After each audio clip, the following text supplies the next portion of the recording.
सुबह की आवाज हंसी हमारे साथ है, मंसूर और नदा के साथ। अस्सलाम वालेकुम नाजरीन, गुड मॉर्निंग। कैसे हैं आप लोग? और आज हम लोग मॉर्निंग वाइब्स कुछ न्यू लेकर आए हैं। न्यू तो नहीं, खैर रोज़ ही न्यू होती हैं, मगर बस ये है कि रोज़ के टॉपिक्स अलग होते हैं, रोज़ की मस्ती अलग होती है। मंसूर, आप बताएं आपकी मॉर्निंग वाइब्स आज कैसी जा रही हैं? मैडम, चूँकि वो हमारी ड्रामा सीरियल भी शूट पर है और आपको पता है, और हम यहाँ जिक्र भी करते रहे हैं, नाजरीन के साथ भी हम डिस्कस करते रहे हैं, और हमने अपने शो पे अपने कास्ट को भी बुलाया था, मज़ीद कास्ट भी आएगी। तो बस नींद पूरी नहीं हो रही, बाकी मामलात बेहतर हैं। और नाजरीन, हमने हमेशा कोशिश की है कि मुख्तलिफ़ शोबाजात के लोगों को मदऊ किया जाए, ताकि हर एक का हवाला आपके सामने आए, हर एक शोबे की नुमाइंदगी हो। तो आज हमने अपने इस प्रोग्राम में आपको पॉजिटिव वाइब्स जो हैं वो पहुंचाने के लिए, मैडम की हमेशा ये ख्वाहिश होती है कि मुख्तलिफ़ हवालों के लोग आएँ, ताकि वो सितारे जो हैं ना, उनके कलर्स मुख्तलिफ हों। बिल्कुल ऐसे ही है, क्योंकि हमारे जो नाजरीन हैं वो भी डिफरेंट फील्ड से होंगे रिलेट करते हुए। बहुत से हाउस वाइफ्स भी होंगी, बहुत से बच्चे भी होंगे, कुछ अपनी अपनी इंडस्ट्रीज़ के अंदर दीगर काम करते हुए होंगे हजरात। तो बात सिर्फ ये है कि इंसान मोटिवेशनल बात करे और पॉजिटिव वाइब दे और पॉजिटिव रहे, तो यही आज के दौर के अंदर मैं समझती हूँ सबसे मुश्किल काम है। बिल्कुल ठीक है। और आज नाज़रीन हमने कुछ थोड़ा सा रिलेट किया है, जो सोशल एक्टिविस्ट हैं, हमने उनको मदऊ किया है। और आज हमारे साथ हमारी दोस्त बहुत ही अच्छी बैंकर हैं, बहुत सोशल वर्क करती हैं, वर्किंग लेडी हैं, कुलसूम सिद्दीकी उर्फ फरा। अस्सलाम वालेकुम। वालेकुम अस्सलाम। कैसी हैं फरा? अल्हम्दुलिल्लाह। आपको फरा कहूँ या कुलसूम कहूँ? सर कुलसूम मेरा रियल नेम है और फरा मेरा निक नेम है। बिल्कुल ठीक है, तो हम इनको निक नेम से बुला लेते हैं। Yes sir. आप इनको असली नाम से बुला लें, पब्लिक को कंफ्यूज कर दें, है ना? नाज़रीन, ये शौकियाँ, ये शरारतें मैडम हमें रोज़ सिखाती हैं ताकि हम आपको एंटरटेन कर सकें। और इसके साथ हमारे बहुत प्यारे भाई सैयद मोहम्मद कौनैन बैठे हैं। कौनैन जो हैं वो मनक़बत ख़ां हैं, नात ख़ां हैं और शोबा दर्स व तदरीस से मुंसलिक हैं। अस्सलाम वालेकुम। वालेकुम भाई, कैसे हैं आप? अल्हम्दुलिल्लाह। आप सुनाएं, कैसे खैरियत? बस भैया, मैडम के बराबर में जब आके बैठ जाते हैं तो थोड़ी सी हमारी भी, मैंने कहा ना कि वो नींद पूरी नहीं हो रही, तो टायर्ड उठ के आए हैं, लेकिन यहाँ से जब निकलेंगे तो टायर्ड नहीं निकलेंगे। तो इसके साथ साथ मैडम हमने हम क्या लफ्ज़ इस्तेमाल करें, सिर्फ पाकिस्तान नहीं, सिर्फ जनूबी एशिया नहीं, सिर्फ थर्ड वर्ल्ड की कंट्रीज़ नहीं, सिर्फ एशिया नहीं, बल्कि पूरी दुनिया में जिन दो लोगों ने अपनी समाजी खिदमत से नाम बनाया, वो हैं मौलाना अब्दुल सत्तार ईधी और उनकी बेगम बिल्किस ईधी। अच्छा, ये इंस्पायरेशन है जो उन्होंने मुंतकिल की कि अपने लिए तो सब ही जीते हैं इस जहां में, है ज़िंदगी का मकसद औरों के काम आना। तो आज ऐसे ही हमने एक ऐसे कपल को मदऊ किया है। निदा मैडम, आपकी ख़ास फरमाइश पर हमारे साथ मौजूद हैं अफजल भाई। अफजल भाई, अस्सलाम वालेकुम। वालेकुम सलाम। कैसे हैं सर? आप एक एनजीओ को ऑर्गेनाइज करते हैं और आपके साथ मौजूद हैं रूबी भाभी। अस्सलाम वालेकुम। आप उस एनजीओ की प्रेसिडेंट हैं जी? अच्छा, वो बड़ा लंबा चौड़ा सा आपने मुझे नाम बताया था। मैं जब तक अगर नाम बताऊंगा तो आधे, चूंकि मैडम के साथ बैठता हूँ ना, तो भूलने की बीमारी मुझे भी हो गई है। तो जरा सा बताइए पूरा नाम आपकी एनजीओ का। बिल्कुल, बहुत शुक्रिया। पहले तो आप लोगों ने मैं बुलाया, दावत दी, मैं मैडम का थोड़ा सा ऊंचा बोले, मतलब ऐसे नहीं कि भाभी के साथ बैठे तो आवाज ही नहीं निकल रही। भाभी के साथ नहीं, असल में मंसूर भाई आपको पता है मौसम एकदम से, हाँ बिल्कुल, मौसम का भी असर है। पानी हमने गीजर नहीं खोला था तो पानी ठंडा था मैडम आज। तो इसका असल जो मकसद था ना बनाने का, जब आपको याद होगा 2020 में कोरोना का बहुत ज़्यादा जोर था, बड़ा सिलसिला आउट था, तो आपकी भाभी ने मुझसे एक दिन कहा कि भाई अल्लाह ताला ने देखे हर इंसान को कोई ना कोई सलाहियत से उसको नवाजा है, और अगर हमारे पास इस तरह के लोग हैं जो लोगों को मुस्तफ़ीद कर सकते हैं किसी न किसी तरह से, किसी वजह से, तो हम उनको, तो फिर वहाँ से वो सिलसिला स्टार्ट हुआ। काफ़ी दिन से पहले भी था जहन में कि ऐसा करना है। तो हमने मैंने कहा कि भाई आप स्टार्ट ले रही हो तो आप ही के नाम से इसको कर देते हैं रूबी वेलफेयर। लेकिन जब हम इसको प्रोसेस में किया, रजिस्ट्रेशन में डाला, फिर आपको पता सरकारी मामला बहुत सारे होते हैं। सरकारी मामला तो मैडम बस फिर आप छेड़ेंगे तो फिर ऐसी फेर देंगी मैडम जो है इंतजामिया की, तो ना अहल लोग जो नहीं, उसमें अहल लोग भी होते हैं, मतलब यही बात है, अहल लोग नहीं हो तो काम ही नहीं चले। तो इसका फिर अपने उसका फुल फॉर्म जो है ना वो reunion of basic education for youth welfare. तो बहुत वहाँ पे एक मामला ऐसा आउट हो रहा था, हम कहीं से इंस्पायर होते हैं। तो एक टेलीविज़न ड्रामा टेलीकास्ट होता था 95 और 96 4 में, शायद मुझे गालिबन एयर याद नहीं है, धुआं। जी मैडम उसमें काम करती थी। अच्छा नहीं, आप पैदा नहीं थी, सॉरी। तो वहाँ से इंस्पिरेशन था कि वो मैंने आशिर अजीम साहब का इंटरव्यू सुना था कि जब नाम नहीं मिल रहे थे सबके, तो सब जो वहाँ के किरदार थे उनके पहले वर्ड जो थे ना, दाऊद, हामिद, वो धुआं बना था। तो उस तरह तो फिर हमने इसको शॉर्ट किया तो रूबी बन रहा था। अरे वाह वाह वाह। तो फिर इसलिए हमारी पहचान ही है ये। आप हमें जब कोई फ़ोन करता है तो कहता है कि अफजल भाई हम फलां जगह जा रहे हैं, तो आपको, तो मैं बोलता हूँ हाँ आप चले जाएँ, मेरा नाम लीजिएगा, रूबी वेलफेयर अफजल भाई ने भेजा है, या आपकी भाभी का नाम लिए। तो ये उसके पीछे की स्टोरी थी जो आपने मुझसे कहा, तो मैंने आपसे शेयर की है। देखें अच्छा, सबसे बड़ी बात यही होती है कि आप अपनी ज़ात के अलावा दूसरों की तकलीफ़, दूसरों के दुख के बारे में सोचें और उनके लिए माशरे के अंदर आप एक अच्छा काम कर कर जाएं, क्योंकि ज़ाहिरी बात है हर इंसान ने हमेशा तो इस दुनिया के अंदर नहीं रहना है, मगर वो अपने पीछे ऐसी यादें, ऐसे एसेस छोड़ दे जो कि लोगों के उसके अंदर भलाई हो, लोगों की मदद हो, और क्या पता कि आपकी एक छोटी की नेकी की वजह से किसी की पूरी ज़िंदगी सफर जाए। हाँ मैं आप बिल्कुल आपकी बात सही है, लेकिन आप जैसा जो काम कर रही हैं ना मैडम, नाज़रीन मैं आपको बताऊं, जैसे मैंने आपको बताया कि कल शूट पर थे और रात में मैडम ने हमें 12:30-1 बजे जो है वो बिरयानी खिलाई, और ज़बरदस्ती खिलाई, इतनी मोहब्बत से ज़ोर देकर खिलाई कि हमारे आंसू निकल आए, मतलब इनकी मोहब्बत देख के। और जब हमने बिरयानी ख़त्म की तो मैंने मैडम का शुक्रिया अदा किया बहुत। मैडम ने कहा नहीं कोई ऐसी बात नहीं थी, वैसे भी फेंक के जाती। तो ये मैडम जो है ना, ये देखिए रिस्क को ज़ाया नहीं करना चाहिए। जी बिल्कुल नहीं करना चाहिए। और हम जो है हम तो अपने बीवी को भी खिला देते हैं। जी फराह, वर्किंग जो लेडीज़ होती हैं, वर्किंग लेडीज़ को क्या मुश्किलात, आपको क्या हर्डल्स पेश आई, क्योंकि सोसाइटी डोमिनेटिंग हवाले रखती है मर्दों के, कहाँ कहाँ हर्डल्स आती हैं? सर जिस टाइम हमसे कॉल, पहले तो फर्स्ट टाइम आती है जिस वक्त हम उनको कॉल करते हैं, कॉल पे कुछ इंटरेस्टेड होते हैं, कुछ नॉट इंटरेस्टेड, लेकिन उस पर फिर वो जो है आगे से आर्गुमेंट जो करते हैं या जिस तरह से वो बिहेव करते हैं उसको भी हमें फेस करना होता है। हाँ, मतलब अच्छे लोग भी होते हैं, बुरे लोग भी होते हैं। ऐसी है, नेगेटिव और पॉजिटिव दोनों चीज़ें साथ चल रही होती हैं, उसको भी फेस करना होता है। उसके बाद जिस टाइम हम हमारा जो डिस्टेंस होता है ऑफिस टू वर्क, होम से टू ऑफिस हमारा जो होता है वो डिस्टेंस, वो भी हमारे लिए बहुत टिपिकल होता है। हालांकि ईज़िली हम लोग अपनी सर्विस हमने की हुई है, लेकिन उसके बावजूद हमें वहाँ पे भी दरपेश मुश्किलात होती हैं। घर को भी मेंटेन करना होता है, ऑफिस को भी, अपने आप को भी, यानी हम अपने आप को तो हम थोड़ा सा टाइम ही दे पाते हैं। इतनी टफ रूटीन हो जाती है कि ऑफिस और वर्किंग में बिल्कुल हम लोग घुल मिल गए। मैं 8 साल से जॉब कर रही हूँ तकरीबन, माशाअल्लाह। और सिल्क बैंक से मैंने पहले स्टार्ट किया था, जो अभी मर्ज हो गया है, यूबीएल में मर्ज हो गया वो अभी हमारा, उसकी सर्विसेज भी मेरे पास हैं, और EFU लाइफ इंश्योरेंस और हेल्थ वो भी सब में। हाँ मतलब, लेकिन आपका बेसिक हवाला जो है वो पब्लिक डीलिंग से ही है ना, तो पब्लिक डीलिंग के तजुर्बात कैसे रहते हैं? कोई ऐसा आदमी टकराया है जिसने कहा कि नंबर तो दे दें? सर ऑटोमेटिकली जी कॉल तो जा रही होती है, लेकिन भी वो आगे से कहते हैं कि जी आप हमें मतलब व्हाट्सएप पर्सनल नंबर दे दें। जी बिल्कुल ऐसा होता है।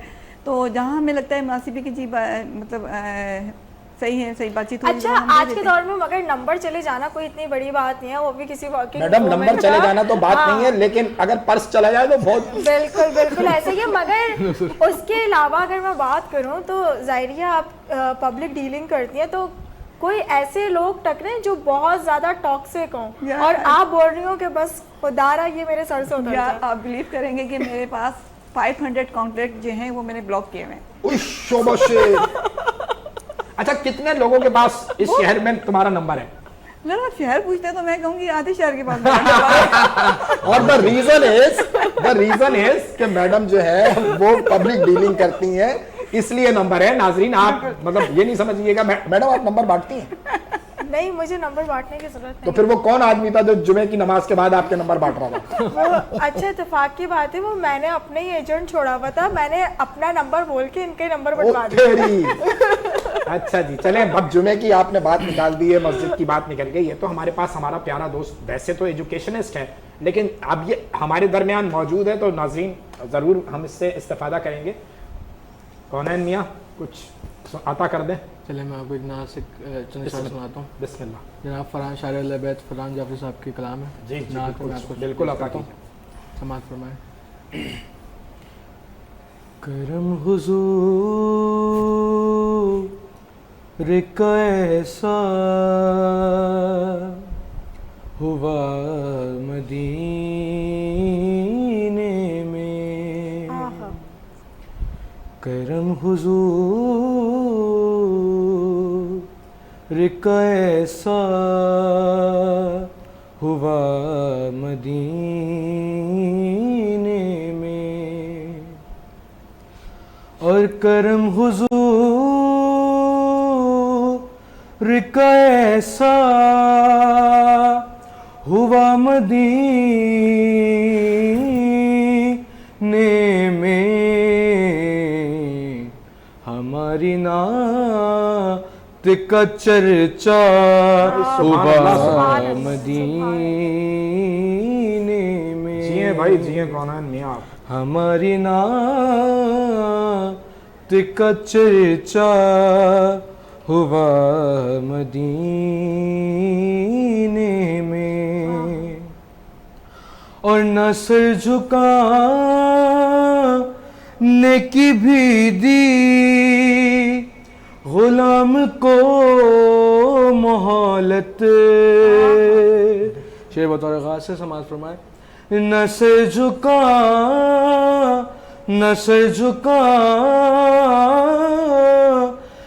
की भी दी गुलाम को मोहलत, सलाम कौन गिर कर किया मदीने। सुभान अल्लाह, सुभान अल्लाह, सुभान अल्लाह। यहाँ आपके लिए भी सुभान अल्लाह और फरहान मियाँ के लिए भी सुभान अल्लाह। सलाम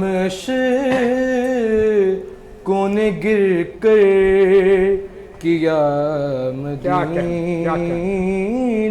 में, और उदास फिरता हूँ जब से सफर से लौटा हूँ। एक कैफियत है, महसूस करेगा। उदास फिरता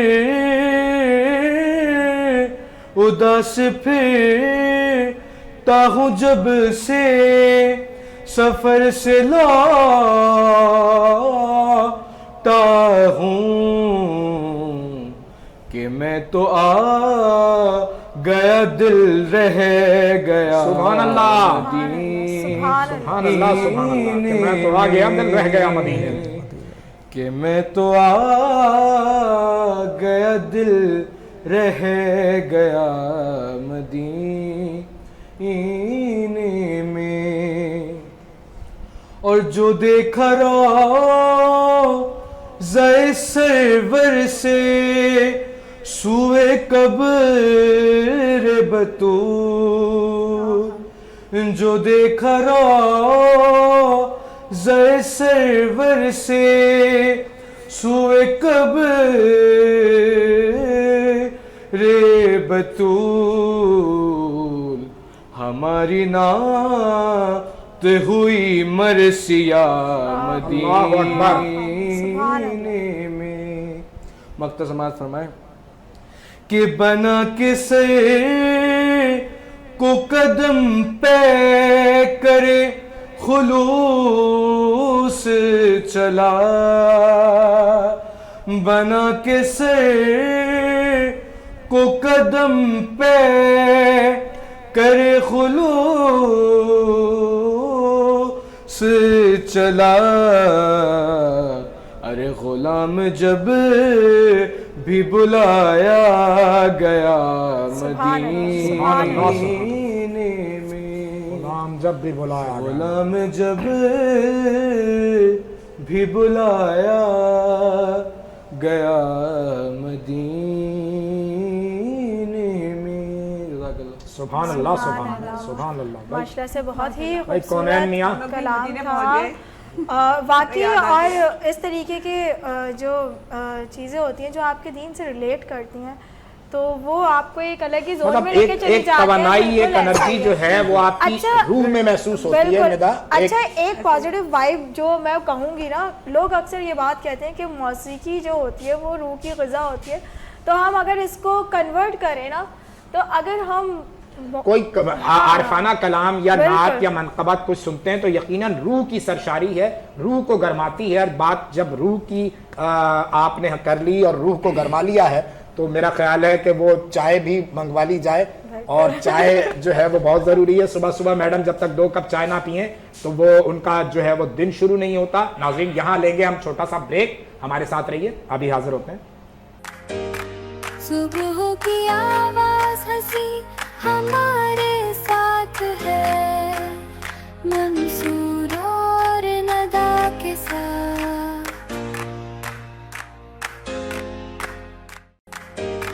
सुबह की आवाज हंसी हमारे साथ है, मंसूर और नदा के साथ। क्या नया खेल है जो आपने खेलना शुरू किया है? अच्छा, ये बेसिकली टैग बॉल के नाम से है। Tag ball. यस। तो इसके बारे में थोड़ा सा बताएं। ये टेबल टेनिस और फुटबॉल का मिक्सचर है। अच्छा जी। हमें बेसिकली खेलनी फुटबॉल है, लेकिन वो उसमें हेड यूज करना है, हमने लेग यूज करनी है, और खेली टेबल पे टेबल पे। ओए शाबाश। अब हमें हेड मारना है बॉल पे, वो लाइक जस्ट लाइक वो सर्विस वाला चक्कर है कि right to right, left to left वाला सीन है प्रॉपर। टेबल टेनिस में हम रैकेट इस्तेमाल करते हैं। इसमें रैकेट नहीं, इसमें रैकेट नहीं है। फुटबॉल है और आपकी पूरी बॉडी यूज है। ये तो पाकिस्तान के लिए बड़ी बात हो गई, पाकिस्तान में तो हर शोबे में रैकेट है। और ये न्यू गेम है, बिल्कुल न्यूली लॉन्च है अभी, लेकिन बहुत मजे का गेम है, बहुत मजे का गेम है, इंटरेस्टिंग है। तो सर, आप ट्रेन भी करती हैं बच्चों को या सिर्फ? नहीं, मैं अल्हम्दुलिल्लाह ट्रेनर भी हूँ। मैं स्कूल में भी, मुख्तलिफ स्कूल में भी जॉब वगैरह की है मैंने। फिर मैं भी अबू धाबी में भी होकर आई हूँ जॉब करके, एकेडमी में। तो अभी तक कोई ऐसा हीरा आपने तराशा जो कि मुल्क का नाम रोशन करके आया हो और आपको बहुत फकर हुआ हो, उस वक्त प्राउड मोमेंट हो? शागिर्दों में कोई ऐसा जिसने कहीं आगे जाके अच्छा नहीं, मैंने बेसिकली इतने बड़े लेवल पे कोचिंग नहीं की, जस्ट लाइक स्कूल लेवल पे। आपको पता है वो जो अकेडमीज में ट्रेनिंग होती है वो स्कूल में नहीं होती। हाँ, वो डिफरेंट। तो वो फिर बस वो स्कूल लेवल तक ही की है। बाकी अकेडमी वगैरह में की है तो वो लाइक अपने ही क्लब के बच्चे होते हैं जो जिनको कोई एक चीज़ बता दी, 2 चीज़ बता, मतलब वो इस तरह वाला चक्कर है। प्रॉपर एक ज़ाहिर अभी खुद मैं सीखने की मोड पे हूँ, तो प्रॉपर भी एक ट्रेनिंग वाला सिलसिला नहीं है। तो लाइफ में कोई तो एक ऐसा, क्योंकि इंसान किसी भी फील्ड के अंदर जाता है और उससे अपना पैशन बना ले, तो उसके पीछे कोई एक ऐसा होता है इंसान जो कि आपका रोल मॉडल हो। तो आपकी ज़िंदगी का वो रोल मॉडल कौन है जिसको देख के आपको ये शौक पैदा हुआ? Bruce Lee. नहीं, अच्छा, शुरू से मुझे चूँकि मार धाड़ का बहुत ज़्यादा शौक था। मतलब कहीं भी स्कूल में कुछ भी, इवन के मेरे जो स्कूल के प्रिंसिपल थे ना वो भी डरते थे मुझसे, टू बी वेरी ऑनेस्ट। मतलब ऐसा वाला सीन था। और बस एक मेरी फ्रेंड है बहुत अच्छी, वो उसको सब जानते भी होंगे, मॉडल भी है, वो नक्श हमदानी नाम है उसका। अच्छा। बस उससे फेसबुक पे दोस्ती हुई थी, उसको देख के बस ताइक्वांडो का शौक उठा और फिर ले लिया। फिर जब से तो अभी आपको कितना टाइम हो गया इस फील्ड में? 10 ईयर्स हो गए ऑलमोस्ट। 10 ईयर्स 10 to 12 ईयर्स हो गए। तो कोई ऐसा वाकया आप सुनाएं हमारे नाजरीन को जो आपकी ज़िंदगी का सबसे यादगार वाकया और ड्यूरिंग द मैच? हाँ, एक दफ़ा हुआ था कि मतलब इस्लामाबाद में हम लोग की फ़ाइट चल रही थी, तो मेरी फ़ाइट उन्होंने नक्श से अनाउंस कर दी थी। जबकि ना कोई मेरा वेट मैच होता था उससे, ना हाइट मैच होता, कुछ भी नहीं था। और फिर वहाँ मेरे जो कोच है वो कराची में थे। ये तो रूल्स के अगेंस्ट होता है ना, क्योंकि बेसिकली उससे जिसकी फाइट थी ना वो एब्सेंट थी बच्ची। अच्छा। उन्होंने बोला कि एंड टाइम में सर को बुलाता। अब वो आर्मी की प्लेयर और मैं सिंध से खेल रही थी। जो मेरे कोच है वो कराची में, तो उन्होंने बोला तुम गायब हो जाओ, तुम सीधा हॉस्टल चली जाओ, खेलना नहीं उसे। अब एक तो वो बेस्ट फ्रेंड भी है मेरी, और फिर वो मेरा उससे मुकाबले में, तो मैं जूनियर्स में खेल रही थी, वो सीनियर्स में थी। हाँ। अब वो नेशनल लेवल का टूर्नामेंट हो रहा था, मैंने कहा मैं तो नहीं खेलना उसे। मतलब वो ये मतलब जब मैं ट्रेनिंग प्रोसेस में थी ना, उसको कोई 2-3 साल बाद की बात है। ज़ाहिर उस वक्त नया नया था, एक डर भी लग रहा था, तो फिर मैं मतलब उससे डर के भाग गई थी। बात यह है सीधी सी कि मैं डर गई थी उससे। अच्छा नहीं, खैर मैंने तो ये बात सुनी है कि प्यार और जंग में सब जायज़ है, मगर इसमें मैं एक बात ऐड करूँगी कि प्यार, जंग और खेल में सब कुछ जायज है। वो जंग को खेल ही समझा हुआ है हमने तो, हमारे लिए तो जंग खेल है। आप चाहे वो 1 दफा खेलें, 2 दफा खेलें, 3 या दफा जितनी खेलें, दफा 4 खेलें। दफा, 5 दफा या 6 दफा, 6 से आगे नहीं। 6 से आगे क्यों नहीं? 6 फिगर है मैडम, 6 ऐसे तो फिगर है 6 बस। चलें जी, काम की बात करते हैं। अफजल भाई, भाभी, जो आपका समाजी काम है कितना फैलाया है, क्या किन किन शोबों में आप काम कर रहे हैं, बताएं। जी भाभी। अभी तो हमने काफ़ी प्रोग्राम्स किए हैं इस हवाले से, ख़वातीन के लिए, यूथ के लिए। तो अभी तो हमारा प्रोसेस रजिस्ट्रेशन पे चल रहा था, ज़्यादा फोकस हमारा रजिस्ट्रेशन था। आपको पता है सरकारी काम पहले होना चाहिए। तो अभी और हमारे यहाँ तो सरकारी काम भी तो ऐसे ही जैसे पुराने कैसेट नहीं, इस तरह चलते हैं सरकारी काम। ये बहुत आपने बिल्कुल सही कहा है कि सरकारी काम काफ़ी स्लो होता है। काफ़ी से मुराद तो आप समझते हैं कितना स्लो होता है, लेकिन इसमें हमें महीनों लग गए। हाँ, मैडम तो एक दफा सरकारी अफसर भी रही हैं। नहीं? अच्छा, उसमें बताएं कितना अरसा में लग गया। हमें तकरीबन 2020 से हमने स्टार्ट की हुई थी, 2 साल और 2 साल हो गए हमें रजिस्ट्रेशन करवाते करवाते।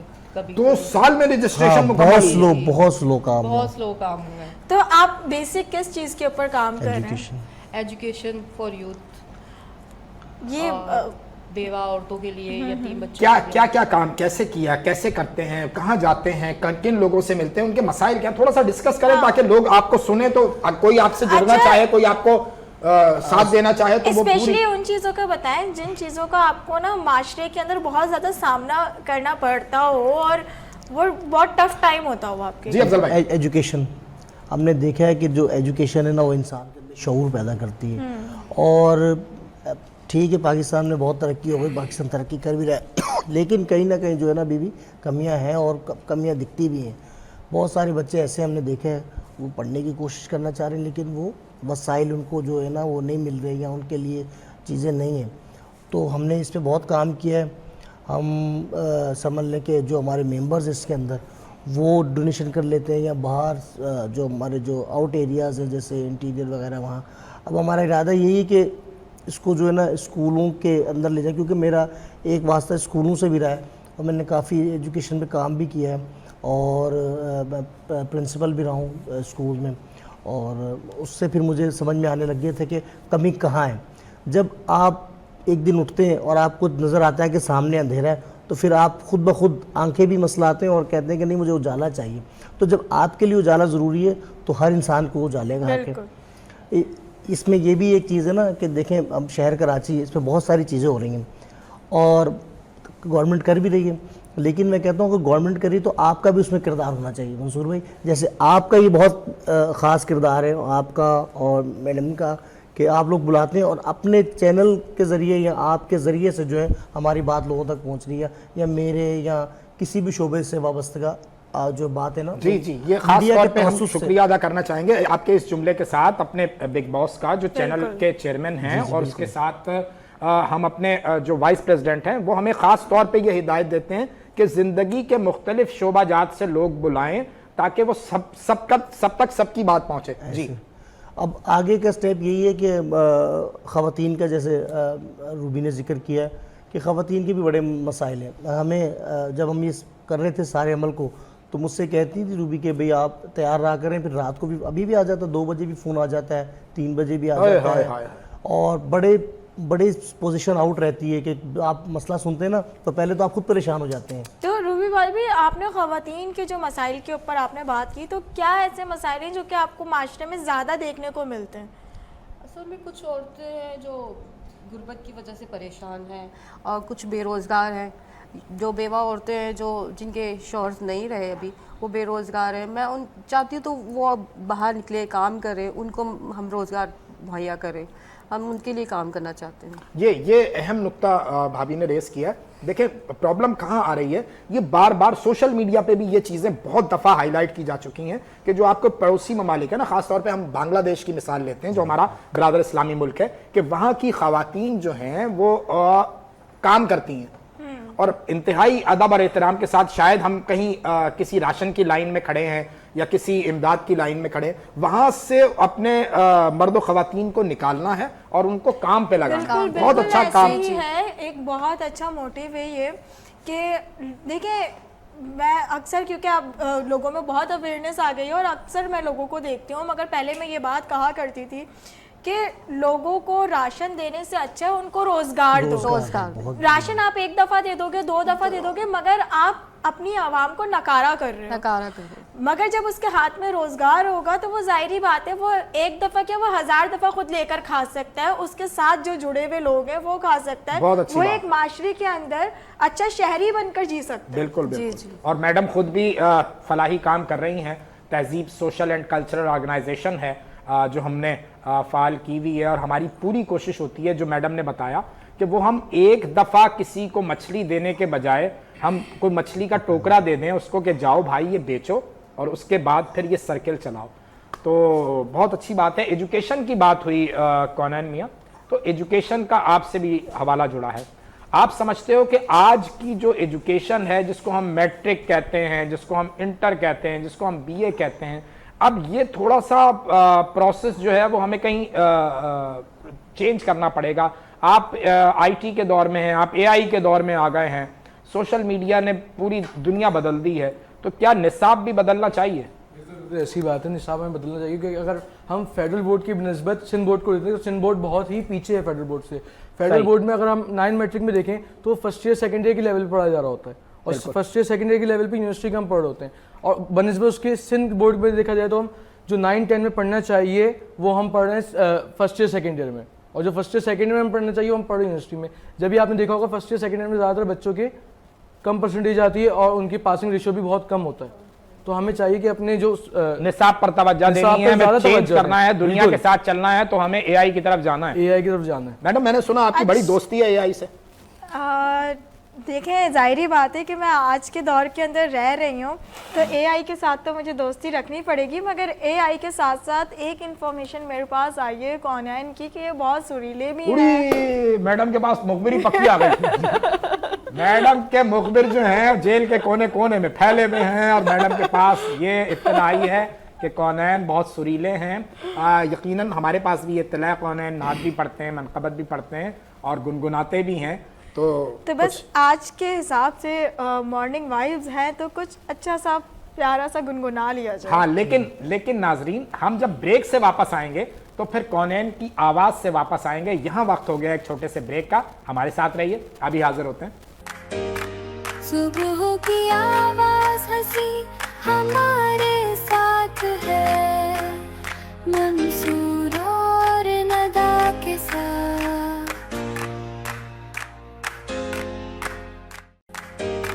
सुबह की आवाज हंसी हमारे साथ है, मंसूर और नदा के साथ।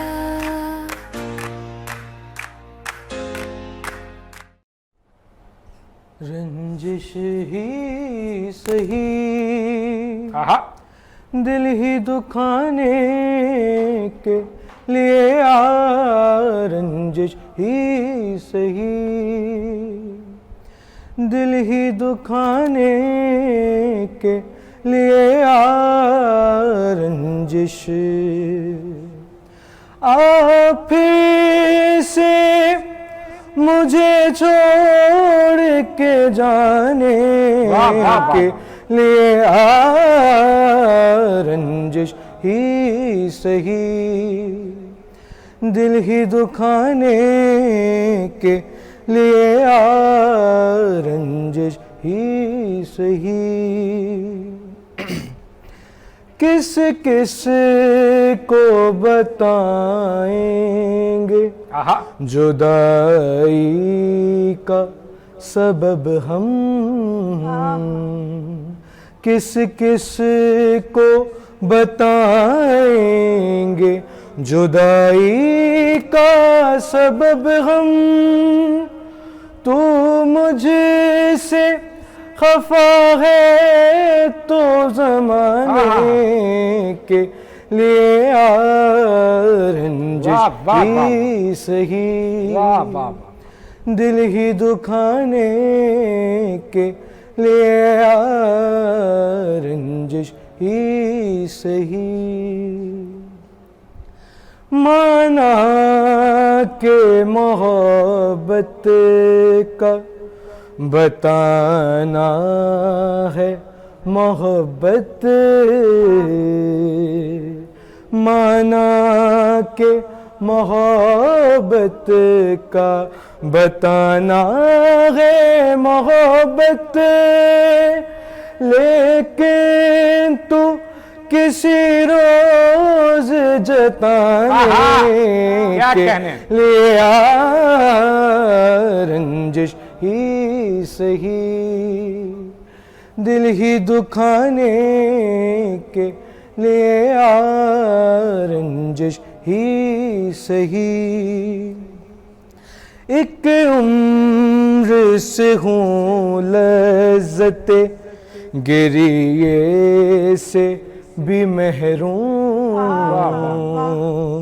एक उम्र से हूँ लज़्ज़ते गिरिए से भी महरूम, ऐ राहते जा मुझको रुलाने के लिए आ रंजिश ही सही, दिल ही दुखाने के लिए आ रंजिश ही सही। वाह जी वाह वाह वाह।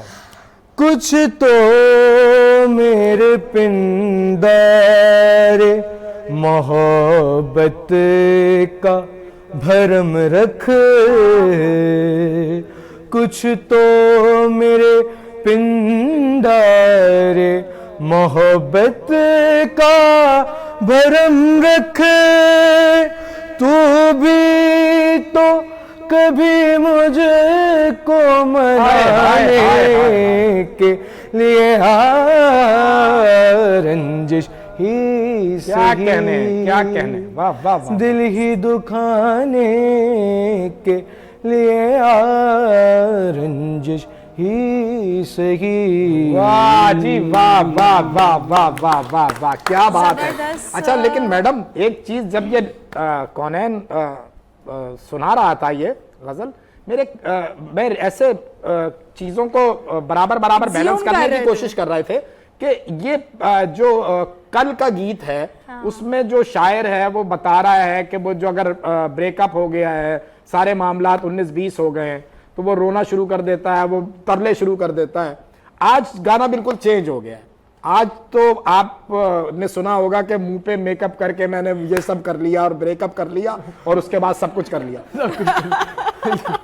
क्या है मैडम, जरा सा वो ऐसा वो स्पीच दूं? हाँ नहीं।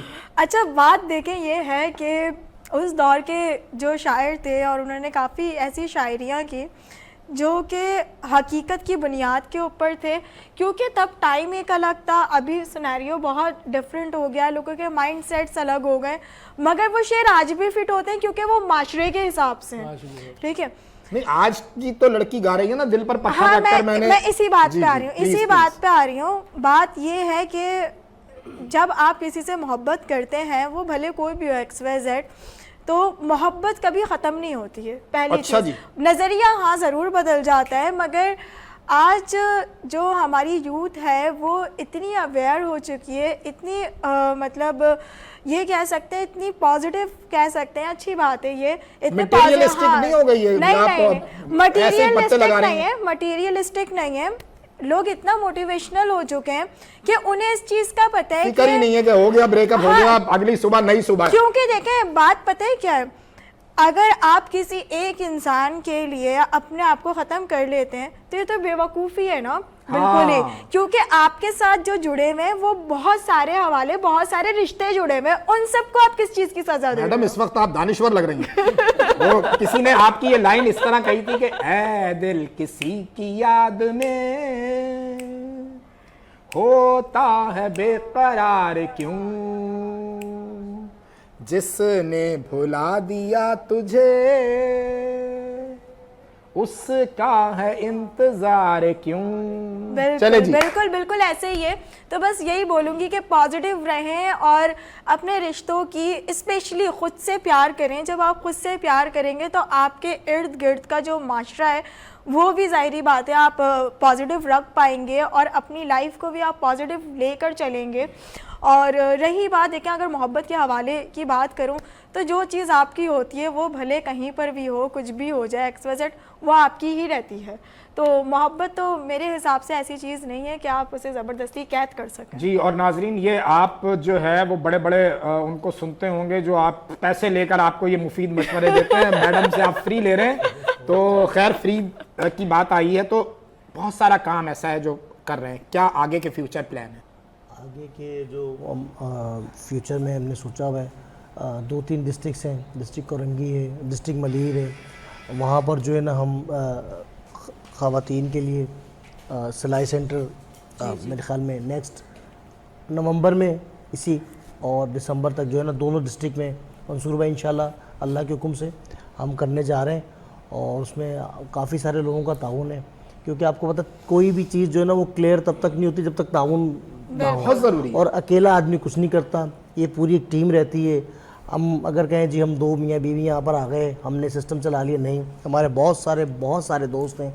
और जो समझ लें कि कुछ पर्दे के सामने, जैसे आप पर्दे के सामने और कुछ पर्दे के पीछे भी होंगे ना जिनकी वजह से बिल्कुल ऐसे ही है। टेक्निकल टीम होती है, बिल्कुल। उसके बगैर आप कुछ नहीं है। ऐसे ही है। हर इदारे में हर जगह वो टेक्निकल स्टाफ अगर आपके साथ ना हो, कोई आदमी स्क्रिप्ट लिख रहा है, कोई आदमी जो है कैमरे को संभाले हुए, या कोई आदमी जो है आपको डायलॉग्स बता रहा है, तो इसी तरह हमारे साथ भी लोग जुड़े हुए हैं जो हमें अपने मुफीद मशवरे देते हैं, हम उन पे अमल करते हैं।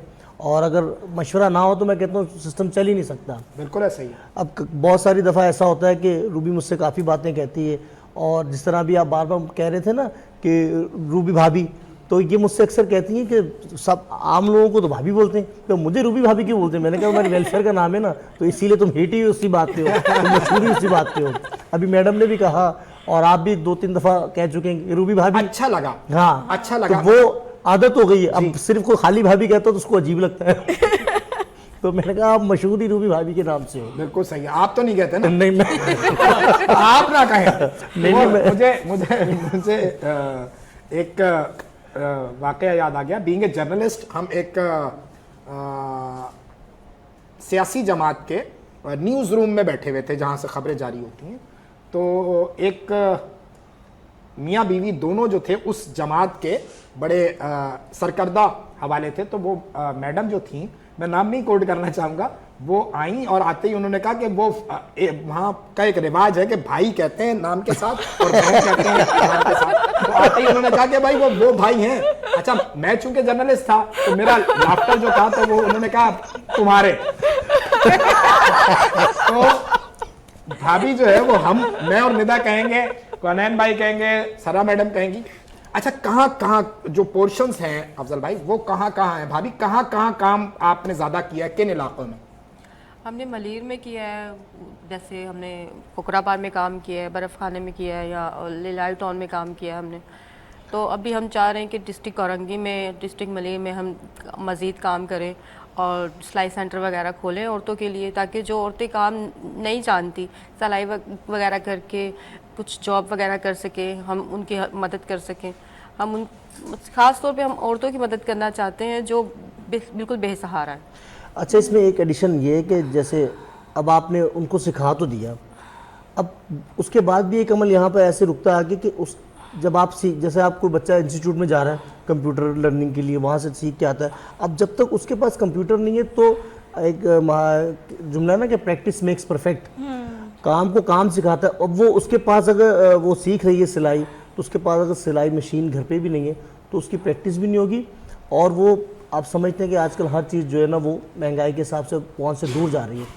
तो हम चाह रहे हैं कि उसके बाद अगर कोई पासिंग आउट करता है वहाँ से, तो उसको जो है ना बतौर गिफ्ट जो है ना हम एक सिलाई मशीन भी जो उसके लिए हम प्रोवाइड कर सकते हैं। ये हमारी अपनी सोच है। वही जो मैडम ने कहा कि बजाय ये कि मछली देने के आप कांटा दें, ताकि भाई जा तू अपने दरिया पे मछली पकड़ और बेच और अपने बच्चों का वो सहारा बन बात सके। देखें यही है कि इसी को मोहब्बतों के हवाले कहते हैं कि आप अल्लाह ताला की मखलूक से मोहब्बत करें, और जब आप अपने खुदा की मखलूक से मोहब्बत करते हैं ना, तो वो खुदा भी आपसे उतनी ही मोहब्बत करता है। सुभान अल्लाह। और अगर आप हुकूकुल इबाद को देखें ना, तो वो यही बात तो हमें सिखा रहा है कि एक दूसरे का ख्याल रखना, जिसके अंदर आज हम कहीं ना कहीं पीछे हो जाते हैं बहुत सी जगहों के ऊपर।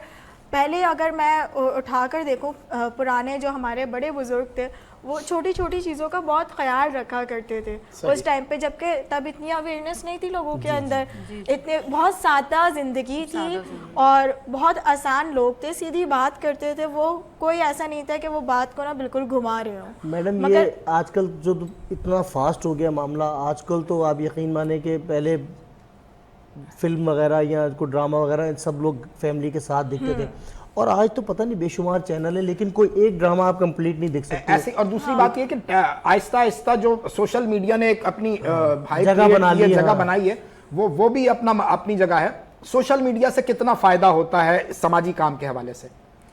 होता है, लोगों तक अवेयरनेस जाती है। मीडिया में हम वीडियोस वगैरह डालते हैं अपनी, और प्रोग्राम्स के क्लिप वगैरह डालते हैं, तो अवेयरनेस जाती है, लोगों तक हम पैगाम पहुंचाते हैं कि हम क्या करना चाहते हैं और क्या नहीं।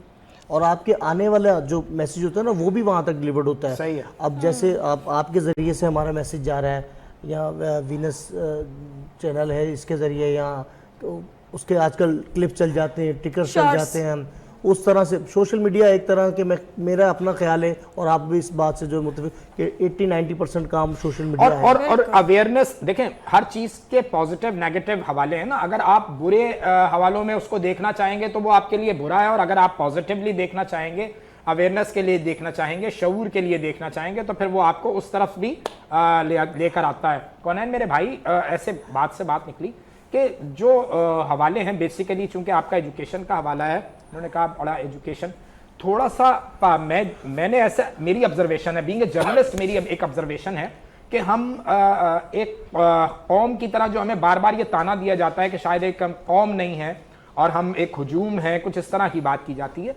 अभी मैंने रिसेंटली महसूस किया है कि बहुत सारी ऐसे दोस्तों से मैं मिला हूं जो क्रिश्चियन कम्युनिटी से बिलोंग करते हैं, और वो मुसलमानों के लिए बड़ा वेलफेयर का काम कर रहे हैं। इसी तरह मुसलमान दोस्त हैं जो क्रिश्चियन कम्युनिटी के लिए भी काम कर रहे हैं, हिंदू कम्युनिटी के लिए भी काम कर रहे हैं। तो ये जो चीज़ है ना, ये मुझे बड़ा अट्रैक्ट करती है कि यार ये जो एक पाकिस्तानियत है, इसको फरोग, आप चूंकि बच्चों को पढ़ाते हैं तो बच्चों में कैसे ये जज्बे को बेदार करने की ज़रूरत है? देखिए, बच्चों के अंदर ये जज्बा पैदा करने के लिए एक चीज़ की ज़रूरत है, पहले उनको तालीम सिखाएं। अगर तालीम होगी तो फिर वो इस चीज़ों को समझेंगे कि हमें किसकी मदद करनी चाहिए, किसकी नहीं करनी चाहिए। जैसे हमारे हैं रूबी वेलफेयर है, तो ये कैसे मदद कर रहा है? बेरोजगार लोगों की मदद कर रहे हैं, इनके पास कोई रोजगार नहीं है। रोजगार किस वजह से नहीं है? क्योंकि उन्होंने एजुकेशन नहीं ली। अगर वो एजुकेशन लेते तो वो आज वो बेरोजगार नहीं होते। सही। तो हमें पहले ज़रूरी है कि हम एजुकेशन लें, एजुकेशन कंप्लीट करने के बाद फिर हम नेक्स्ट स्टेप करें, जो अपनी जैसे माहौल के लिए, अपने सिस्टम के लिए जो काम करते हैं उसके लिए काम करें। जैसे अफजल भाई ने अपनी एजुकेशन कंप्लीट करी, उसके बाद देन उन्होंने क्या करा कि जो सिस्टम ख़राब चल रहा था, एजुकेशन सिस्टम ख़राब चल रहा था, उसके लिए काम करना शुरू किया। रूबी वेलफेयर के लिए तो एजुकेशन के लिए भी काम हो रहा है ना आपके साथ साथ। जैसे ख़वातीन के लिए ये काम हो रहा है कि ख़वातीन की भी साथ साथ मदद हो रही है, और अब बच्चों के अंदर अवेयरनेस के लिए भी आ रही है कि एजुकेशन के काम को भी साथ साथ लेके चलें। जो पढ़ाई से नहीं कर पा रहे उनको पढ़ाई की तरफ मुतल्लिक करें कि ये पढ़ाई पहले कंप्लीट करें, फिर आगे पाकिस्तान का नाम रोशन करें, कुछ ना कुछ बन के, कुछ ना कुछ इन्वेंशन करके। आप समझते हो कि जो तालीम है वो शऊर देती है, वो जब शऊर आता है तभी आप पाकिस्तानियत से जुड़ते हैं, पैट्रियोटिक हवाले आपके अंदर बेदार होते हैं। बिल्कुल, दैट्स गुड। एजुकेशन की आपने बात की थी, तो आपका कोई अपना स्कूलिंग सिस्टम भी है? स्कूलिंग सिस्टम हमने बनाया हुआ है, और उसको समझ लें कि अभी एक इदारा है, वफाकी हुकूमत का एक इदारा है, स्पेशल ट्रेनिंग्स, तो उसमें डॉक्टर खालिद मकबूल सिद्दीकी साहब हैं, उन्होंने उसमें एक स्कूल, जो जैसे इसको क्या कहते हैं कि one room single room school होता है, उसमें हमारी मदद की, हमारा साथ दिया, और वो स्कूल हमारे अपने घर में भी है। वहाँ ऐसे बच्चे जो रोड पे थे, जिनके पास कोई किताब नहीं, तो डॉक्टर साहब ने उसमें अपना किरदार अदा किया। स्कूल बंद हो चुके थे, उसमें सिंध गवर्नमेंट का ही सिलेबस जो है हम बच्चों को पढ़ा रहे हैं, और मैं ख़ुद उसमें टीचिंग कर रहा हूँ, वाइफ है। अब मैं कहता हूँ कि असल लीडर वही है, या असल जो है ना आपका जो निगरान वही है जो खुद चल के आपको दिखाए। आप खुद काम करेंगे, मेरे नीचे वाला भी काम करेगा। जब अफजल भाई खुद अपना काम करेंगे तो उसको पता लग जाएगा नहीं अफजल भी कर रहे हैं तो आप भी, मंसूर भाई कर रहे हैं यहाँ बैठ के। अब आप आते हैं अर्ली मॉर्निंग आते हैं, अपनी नींद ख़राब करते हैं, जैसे भी करते हैं। अच्छा, उससे दो फ़ायदे हो रहे हैं, एक आप अपने लिए काम करें, दूसरा आप पाकिस्तान के लिए काम करें। ऐसा ही है। तो जो ये चैनल है ये पाकिस्तान से जुड़ा हुआ है, हम पाकिस्तान से जुड़े हुए हैं, पाकिस्तान की तरक्की से जुड़े हुए हैं। बिल्कुल। ये आप अवेयरनेस भी दे रहे हैं और काम सिर्फ हो रहा है पाकिस्तान के लिए। मैडम ने इसी काम पे लगाया हुआ है। मैडम ब्रेक ले लें। बिल्कुल बिल्कुल ऐसे ये कि बस यही बात कहूँगी कि आप अपने हिस्से का दिया जलाएं, आपको देख के लोग भी जलाना शुरू हो जाएंगे। और इसी के साथ साथ ही हम जाते हैं ब्रेक पे, मिलते हैं थोड़ी देर में। सुबह की आवाज हंसी हमारे साथ है, मंसूर और नदा के साथ।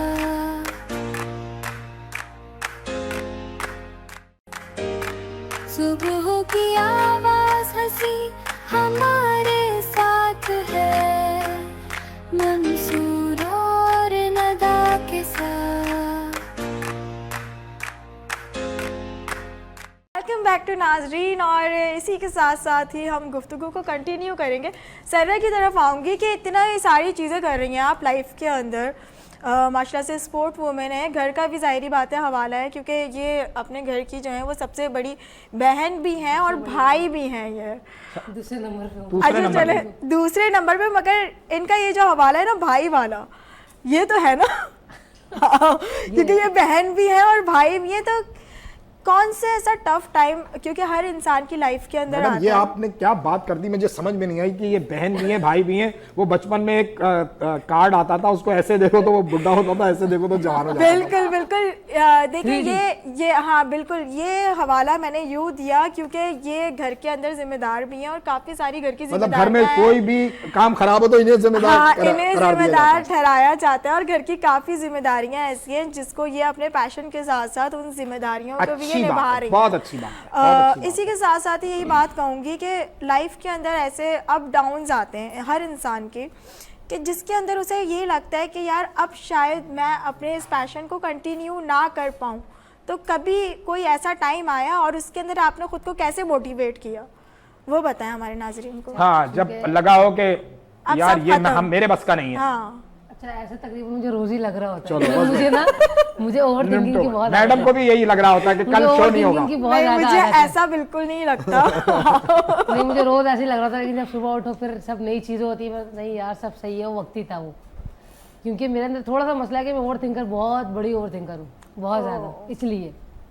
वरना ऐसा अल्लाह का शुक्र ऐसा कुछ नहीं है, चीज़ें भी साथ साथ चल रही हैं, घर के काम भी साथ साथ चल रहे हैं और सब कुछ अल्हम्दुलिल्लाह सेट चल रहा है अल्हम्दुलिल्लाह। मतलब आप ये बात कहना चाह रही हैं कि जो भी परेशानी होती है उस वक्त बहुत ज्यादा सोच हाँ, लेती हैं, ऐसे ही उसके है। बाद जब सुबह उठती हैं तो वो सब हाँ, डिलीट। अच्छा मैडम, एक सवाल बड़ा बचकाना सा है लेकिन अवामी सवाल एक मेरे दिमाग में आया है कि ये जो स्पोर्ट्स से रिलेटेड लड़कियां होती हैं, वुमेन कहना तो फिर वुमेन तो होती नहीं, लड़की लड़की रहती है सारी जिंदगी, क्या वो घर के काम भी उसी तरह करना जानती हैं? क्योंकि आप खुद भी स्पोर्ट्स बिल्कुल ऐसे ही है, बिल्कुल ऐसे ही मतलब है। खाना वाना भी पकाना जानती हैं? बिल्कुल। देखें ये बात, बल्कि अक्सर लोग तो मुझसे ये तवक्कुआत भी नहीं रखते हैं कि मुझे ऐसे कोई काम आते होंगे। लेकिन मुझे भी आपको आते मुझे भी हैं। ऐसे ही लगता है। बिल्कुल बिल्कुल, मगर ये सारे काम करने पड़ते हैं क्योंकि जाहिर बात है हम लोग जिस फील्ड से रिलेट करते हैं, भले वो स्पोर्ट हो या मीडिया हो, तो घर से दूर भी रहना पड़ता है बाज़ औक़ात। और आप हमेशा तो बाहर पे लोगों पे डिपेंड नहीं करोगे, तो आपको ख़ुद को एटलीस्ट इतनी चीज़ें आनी चाहिए कि आप सरवाइव कर सको।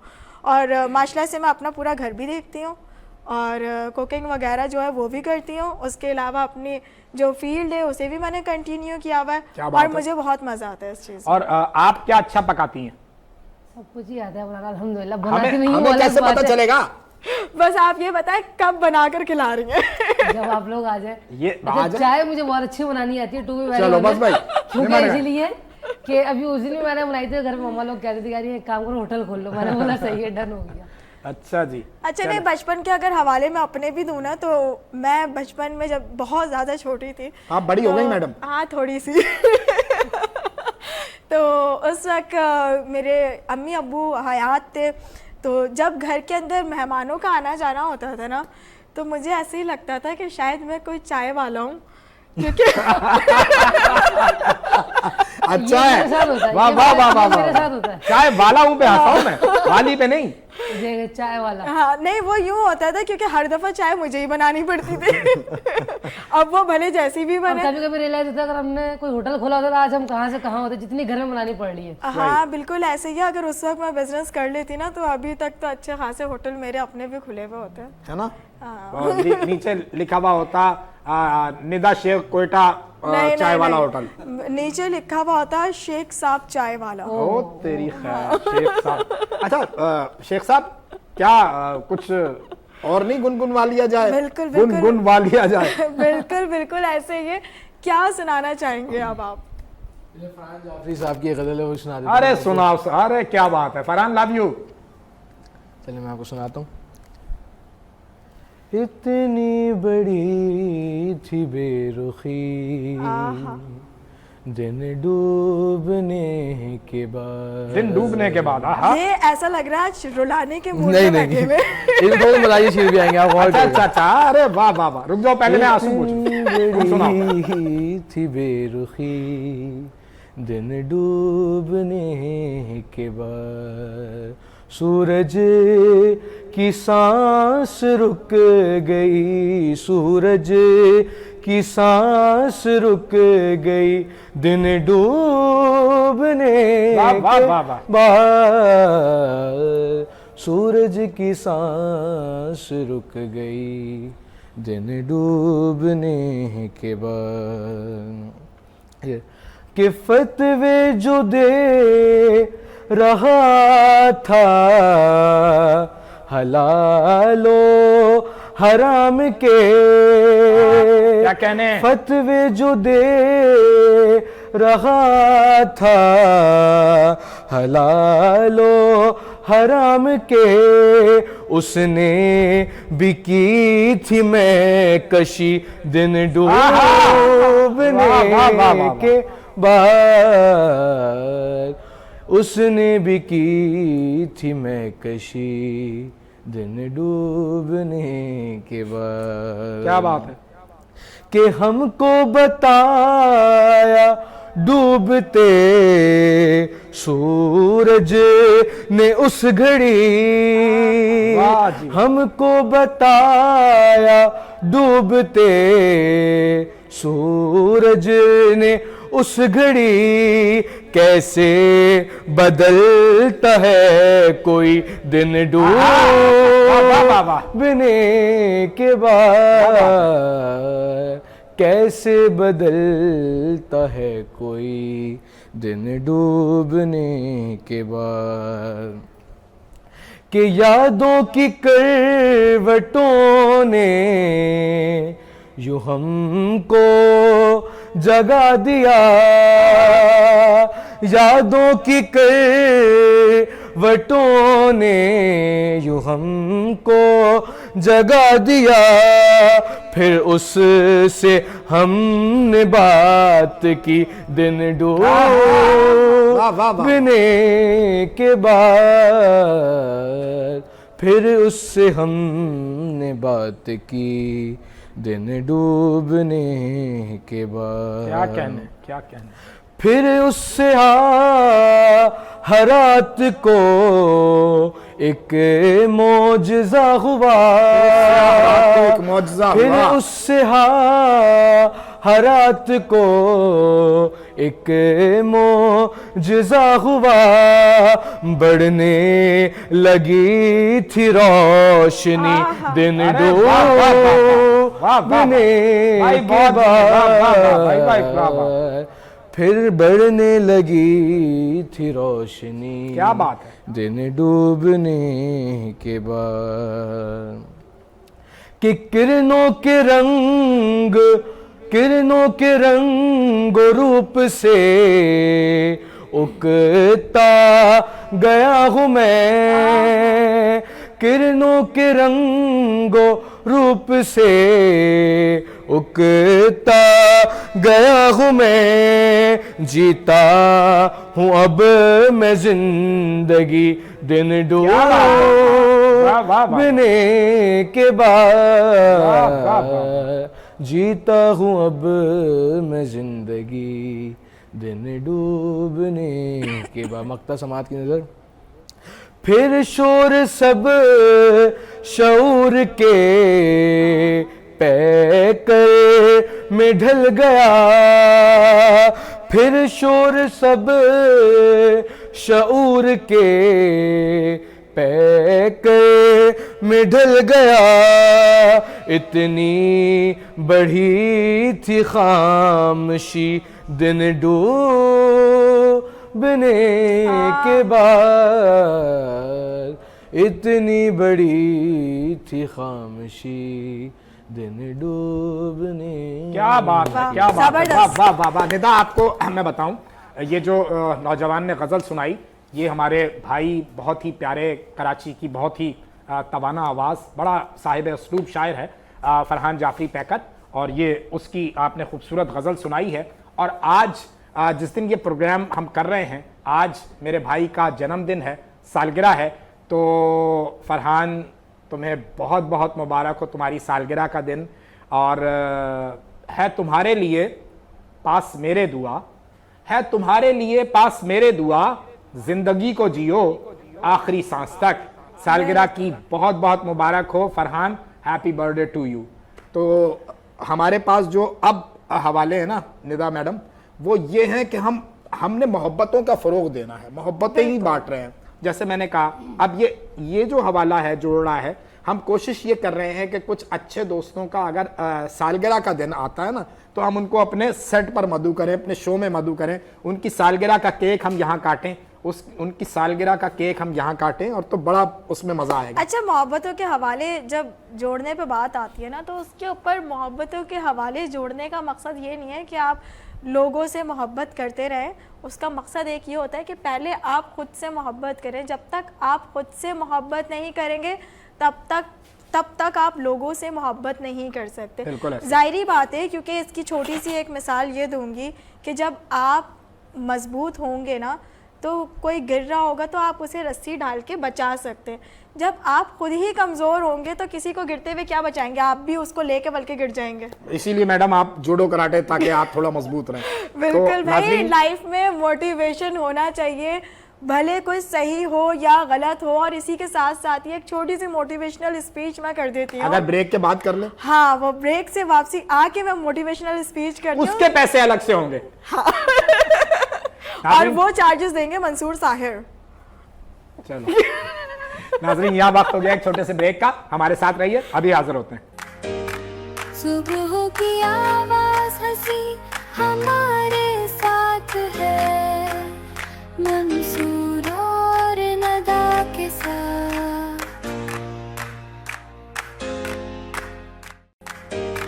सुबह की आवाज हंसी हमारे साथ है, मंसूर और नदा के साथ। वेलकम बैक टू नाजरीन। और हम लोग ब्रेक से वापसी आ चुके हैं, और मंसूर जिस स्पीच की बात कर रहे थे, उसके पैसे तो इन्होंने मुझे अभी तक दिए नहीं। मैडम, असल में वो जो आपकी दानिशवराना स्पीच होती है ना, वो इतनी कॉस्टली होती है कि कम से कम मैं तो अपनी तनख्वाह में अफोर्ड नहीं कर सकता, वो चैनल ही अफोर्ड करेगा। चले ठीक है, फिर भी चले मैं फ्री ऑफ कॉस्ट दे देती हूँ, मगर उसके बदले आपने मुझे ना कुछ मीठा खिलाना होगा। चले, ये बिल्कुल ठीक है, मीठा हम मंगवा लेंगे अपने वाइस प्रेसिडेंट साहब से। अरे भाई, ये बस बोलते हैं, अगर मुझे बॉस से खाना होगा तो मैं बॉस को डायरेक्ट बोलूंगी मुझे खाना आपसे। अच्छा चले, मैं ये वो शख्स है, ये बोलते हैं हाँ ठीक है, उसके बाद कहते हैं आप कौन थे। प्रोग्राम के बाद तो नहीं पहचानूंगा मैं। जी मैडम, आप कुछ बता रही थी। देखिए, बात ये हो रही थी कि कैसे हालात के बुरे हालात के अंदर भी खुद को पॉजिटिव रखा जाए।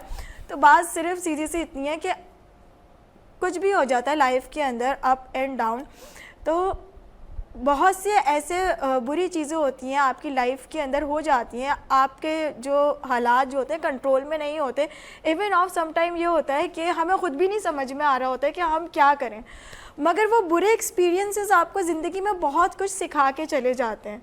फिर सबसे बड़ी बात ये है कि आपके साथ जो कनेक्ट कर रहे हैं लोग, आपके सराउंडिंग में आपकी अम्मी, अब्बू, बहन, भाई, दोस्त अहबाब बहुत से ऐसे लोग होते हैं। अच्छा आपको पता है कि बहुत से ऐसे भी लोग होते हैं आपके फ्रेंड सर्कल के अंदर जो आपकी वजह से उनको ज़िंदगी के अंदर ना मोटिवेशन मिल रहा होता है कुछ करने का, और जब आपकी ही एनर्जी इतनी डाउन हो जाएगी तो आप कैसे उन्हें लेकर चलोगे। बिल्कुल सही कह रही हैं मैडम। तो किसी भी हालात में ना खुद के लिए तो हर इंसान जीता है, दूसरों के लिए जीना सीखे तो आप हमेशा स्ट्रांग भी रहेंगे, मोटिवेटेड भी रहेंगे और कभी भी आपको नेगेटिविटी फील नहीं होगी, क्योंकि मेरे अल्लाह ताला का ये बात कहना है और मेरा इस बात के ऊपर पूरा ईमान है कि हर हालात के अंदर अल्लाह का शुक्र अदा करें, क्योंकि बहुत से ऐसे लोग हैं जो इस ज़िंदगी के लिए तरस रहे हैं, जो हम नॉर्मली जी रहे हैं, हम अच्छा खाते हैं, पीते हैं, पहनते ओढ़ते, घूमते फिरते, मगर आप कभी हॉस्पिटल्स में चले जाएँ ना, बहुत से ऐसे लोग हैं जो कि अपनी ज़िंदगी के लिए तरस रहे हैं और उनको पता होता है कि वो इस टाइम तक जिएंगे। तो बस सीधी सी इतनी बात बोलूँगी कि अल्लाह का शुक्र अदा करें और हमेशा हर हालात के अंदर साबित कदम रहें और कभी भी नर्वस ना हो, कमज़ोर ना पड़ें और इसी तरीके से हंसते मुस्कुराते हुए ज़िंदगी जीते रहें। और हंसने मुस्कुराने से अगर मैं बात शुरू कर रही हूँ तो मैं इनकी तरफ मुस्कुराने की तरफ चले ना। हाँ नहीं, मैं इनकी तरफ आऊँगी। अच्छा, कि ये बताएं कि आपने भाभी से कैसे मुलाकात की पहली दफ़ा? पहली मुलाकात भाभी से कब हुई, हाँ, कहाँ हुई, क्यों हुई, या घर वालों ने सेटल्ड करवाया? आपकी भाभी से पूछा है कि मुझसे आपसे पूछा है? भाभी की तरफ भी आएंगे। नहीं, वो चक्कर ऐसा था कि हम तो आपस में कज़न भी थे, तो मुलाकात रहती थी। तो अम्मी ने खैर मुझे बता दिया था, अम्मी से ज़्यादा मुझे मेरी बहनों ने बता दिया था कि भाई ये होने जा रहा है। तो मेरा माइंड बन चुका था पहले ही कि बस ये किसी दिन भी हो सकता है। ये कोई, इसको आप क्या वर्ड कह सकते हैं कि ये लड्डू कभी भी खा सकते हैं। खा सकता हूँ मैं। और मैं कह रहा हूँ कि ये जब ये बात मालूम पता चली पहली दफा, हमारी बहनों ने बताई आपको, तो फिर कि ये लड्डू आपने खाना है, तो फिर मन में लड्डू फूटे थे। हाँ, अच्छा ये है, ये आपके भी मंसूर भाई, हर आदमी का ऐसे ही होता है। जब शादी होती है ना, उसके जो इनिशियल डेज होते हैं ना, बड़ा अच्छा इंसान को फील होता है। उसके बाद पता जाता है। अभी मैं यकीन माने इतना बिजी रहता हूँ कि मेरा बेटा गली में खेल रहा था, मैं आया और 2 दिन के बाद आया हूँ या 1.5 दिन के बाद आया हूँ, तो क्रिकेट खेल रहा था। उसने मुझे हेलो हाई किया, मैं चला गया अंदर। थोड़ी देर के बाद मैं वापस आया तो उसने कहा बाबा कहाँ आप जा रहे हैं? तो मैंने कहा कि भाई मैं आ रहा हूँ। फिर तो उसका रिएक्शन था यार बाबा, हाँ वो यही है ना कि ये मतलब उनको पता लगता है कि अब वो टाइम नहीं है। और यही मसला बेगम के साथ भी है। फिर इतने साल जब आपके गुजर जाते हैं, 10-12 साल में आप, कितना अरसा हो गया शादी को? मेरे ख्याल में 11 साल हो गए। भाभी के मुताबिक 11 साल है, भाई से पूछेंगे हो सकता है ये 22 बताएं। नहीं ये इस तरह के। मैं थोड़े दिन पहले गया था, मैं पुप्पो के यहाँ, तो कह रही है हमारी बहू बड़ी अच्छी है। मैंने कहा परेशान हो, मैं दूसरी भी ऐसी ला दूंगा। अगर आपको ये हसरतें अगर आपको इतनी अच्छी लग रही है ये वाली, तो मैं आपको दूसरी भी ऐसी ला दूंगा। वो मैंने कहीं पढ़ा मैडम कि वो किसी ने, एक खातून ने खवातीन को मशवरा दिया कि अपने मर्दों को इतना अच्छा नहीं रखना कि उनको लगे कि शादी कोई अच्छी चीज है, दूसरी भी कर लो। तो उनको जरा सा टेंशन दे के रखें। अच्छा नहीं, अभी भाभी क्योंकि ऑन एयर नहीं बोल पा रही, वो दिल ही दिल में ये बात बोल रही है, घर चलो फिर बताती हूँ। नहीं भाभी टेंशन वेंशन देती है नहीं देती? आप तो इनसे ही पूछे टेंशन होती है इनको कि नहीं होती। नहीं खैर टेंशन ऐसा होता है, बस एक गिला रहता है। मुझसे अक्सर लोग कहते हैं अफजल भाई आप फ़ोन क्यों नहीं उठाते, आपका बड़ा मामला है। तो मैंने अक्सर उनको, अभी इनकी वॉइस अक्सर आती है मेरे पास कि फ़ोन ना उठाने की आपने कसम खाई हुई है। लेकिन जब आपका काम ऐसा है, मैं मंसूर भाई आपके भी काम को कोड कर रहा हूँ कि आप लोगों का भी काम ऐसा है ना कि आपको वक्त नहीं मिलता होगा। ऐसे तो अभी आप लोगों की आंखें भी बता रही कि मैं बता रहा हूँ ना कि शूट बार बार करते हैं या आते हैं, ऑन एयर बैठना, फिर मुसलसल लाइव शो करना। ऑन एयर भी हमारे पास ये मोबाइल तो रखा हुआ है ना, ऑन एयर भी मुसलसल कॉल्स आ रही होती हैं और फिर हम इस वक्त नहीं उठा सकते हैं, नाजरीन मजबूर होते हैं। किसी शोबे से आप जुड़े हुए ना, तो मैं यहाँ बैठा हूँ और यहाँ बैठ के कुछ सीखूँ ना, तो मेरा यहाँ बैठना बिल्कुल बेसूटे बेकार है। आप जहाँ बैठे हैं वहाँ से कुछ सीखेंगे जब आप वहाँ टाइम देंगे, सिंसियर रहेंगे, अपना प्रॉपर वे आप वहाँ रखेंगे, फिर होगा। भाभी हनीमून पे कहाँ ले गए थे भाई? इनको टाइम ही नहीं मिला हनीमून। नहीं महमूदाबाद क्या मतलब, वो अपने मलीर से भी बाहर नहीं गया। मलीर से भी बाहर नहीं गए। सोचा एक ख्वाहिश होती है इंसान को, यहाँ जाएगा फिर वहाँ जाएगा। अब तो ऐसा होता है कि मतलब कोई चीज़ अच्छी देख भी लो ना, तो बच्चे की आवाज़ पीछे से आती थी बाबा चले, तो फिर वही वो सपना जो है ना, आपका ख्वाब जो है ना चकनाचूर हो जाता है। नहीं हमारे एक दोस्त हैं, वो मैंने उनसे पूछा कि भाई आपने शादी के बाद हम भाभी को हनीमून के लिए कहाँ ले गए, कहाँ घुमाया? उन्होंने कहा लेके तो नहीं गया लेकिन घुमाया। मैंने कहा भाई लेके नहीं गया और घुमाया, बोला कैसे, बोला उन्होंने कहा स्विट्जरलैंड, तो मैंने उनको मोबाइल उठाया स्विट्जरलैंड की तस्वीरें दिखा दी। तो बस इस ये जो है सरा, तुम कहाँ कहाँ गई हो, कहाँ कहाँ अपने खेल के अपने काम के हवाले से? पाकिस्तान तो पूरा देख लिया अल्हम्दुलिल्लाह। पाकिस्तान में कहाँ कहाँ? पाकिस्तान में कहाँ कहाँ, इस्लामाबाद, लाहौर, स्कर्दू, गिलगित। और सबसे टफ फाइट जो है वो कहाँ हुई? इस्लामाबाद में। इस्लामाबाद में। वो किससे थी? आर्मी से। आर्मी से तो थी, लेकिन मतलब उसमें क्या क्या ऐसा था कि जो आज तक याद है? उसमें ऐसा था कि मेरे मतलब लग गई थी, मेरा एंकल ट्विस्ट हो गया था उसमें, इसलिए। अब ज़ाहिर है आर्मी के प्लेयर हैं, हम लोग भी किसी से कम नहीं है सिंध वाले, लेकिन चूंकि उनके कैंप काफी पुराने लग रहे होते हैं वो, फिर लेकिन army army army army army है, आर्मी है, फिर बात सारी इतनी सी है।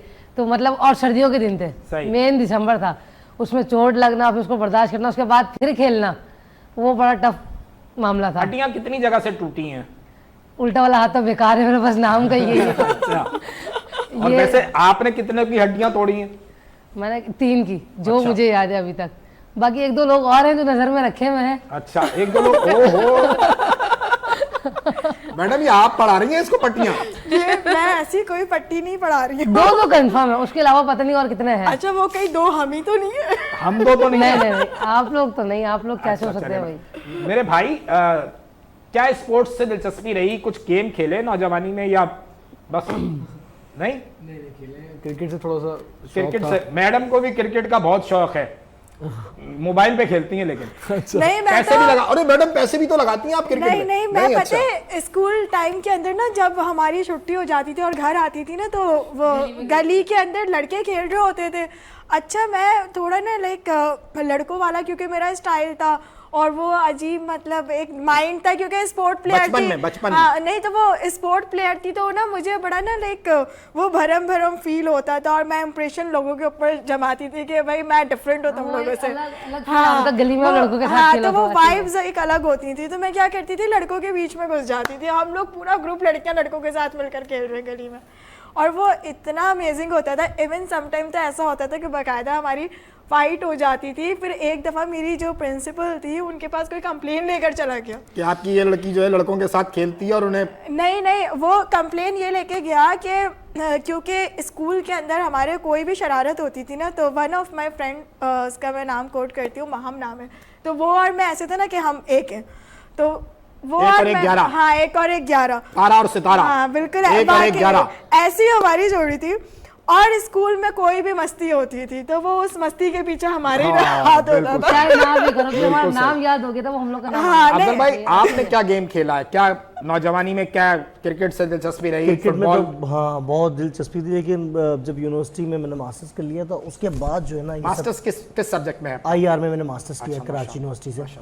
और फिर आपको पता है स्पोर्ट्स पे दिलचस्पी जैसे जैसे आपकी एज ज़्यादा की तरफ जाती है, तो फिर आपको स्पोर्ट्स से जो है ना कम, और फिर अपने काम में आपको प्रैक्टिकल। अच्छा, आपने यूनिवर्सिटी से ज़्यादा सीखा या भाभी ने ज़्यादा सीखा? नहीं, ये तो खैर मुझे सिखाती रहती है। तो मुझे, मैं अक्सर, मेरे बच्चे कहते हैं यार बाबा मम्मा ने ऐसा कर दी। मैं बोलता नहीं भाई, यहाँ तो मैं कुछ कर ही नहीं रहा।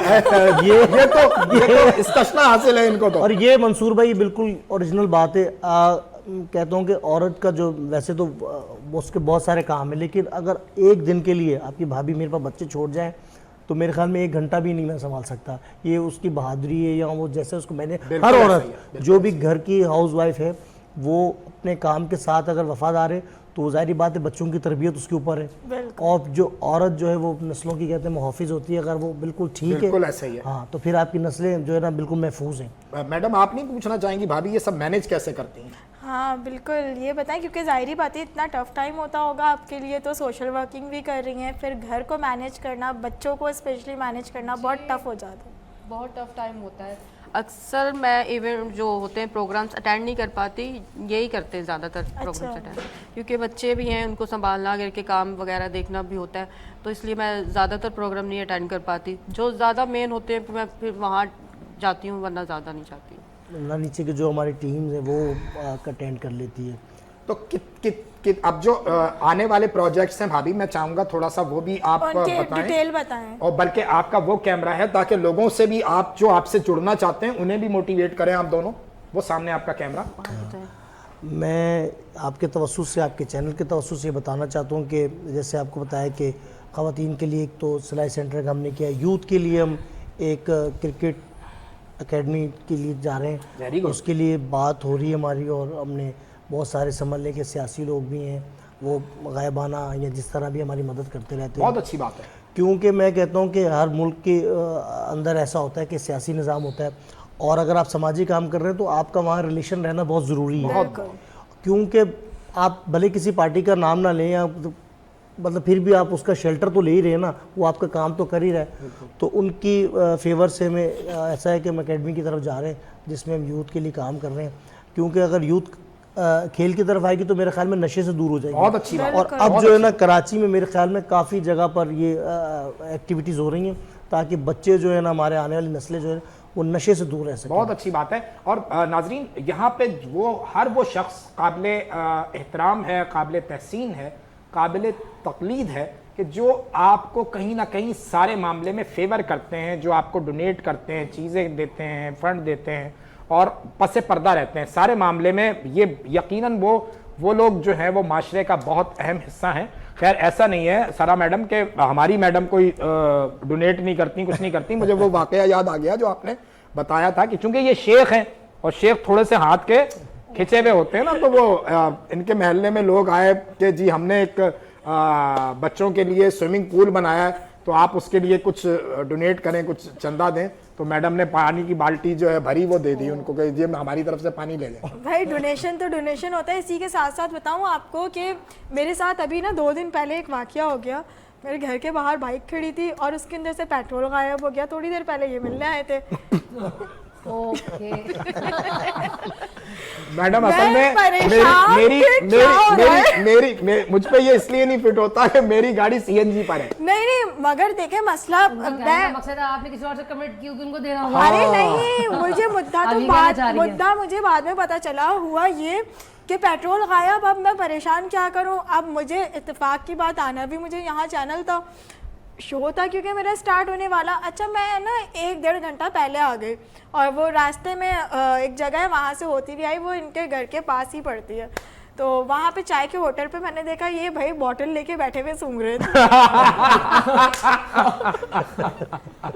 अच्छा मैडम, अच्छा ये नया नशा आया है सर। ऐसे ही बच्चों के लिए अकेडमी बनवा रहे हैं। ये एक नया नशा आया है। लेकिन मैं अपनी एक ऑब्जर्वेशन बता रहा हूँ। मेरा नहीं ख्याल कि मंसूर भाई का कोई इस बात से कोई बोतल सुनते होंगे वो आपको कोई मेरे ख्याल में पी रहे होंगे, मतलब आप ये कहना चाहते हैं पी रहे होंगे। पर्सनैलिटी होती है वो बहुत मतलब सिमिलर होते हैं लोग, एक जैसे मिलते हैं। हो सकता है आपको कोई डाउट हुआ हो कि मंसूर भाई। अच्छा मैं आपको बताऊं अब्दुल भाई, इन्होंने मुझे आगे से बोला 500 रुपए दूंगा, जबान नहीं खोलना, चुप रहना। अच्छा हाँ, ये देखें हमारा चूंकि फॉर्मेट प्यार का, मोहब्बत का, हंसी का, मजाक का है, तो हम आपस में ही ये जुमले लगाते हैं। और अल्लाह ताला का इतना करम है, इतना एहसान है कि जिंदगी में मैंने कोई नशा नहीं किया।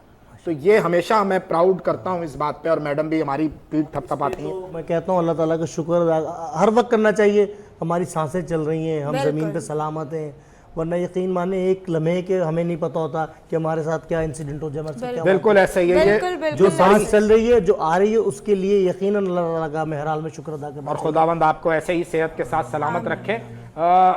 सरा, वो कौन से मामलात हैं जहां पे आप महसूस करते हो कि आपको आगे जाने से रोका गया, आपको आगे जाने से आप और कहीं अच्छे किसी स्टेज पर होते, लेकिन कहां हर्डल्स आई, आपको फील हुआ कि नहीं यार ये पर्ची वाला आगे चला गया, मैं पीछे रह गई?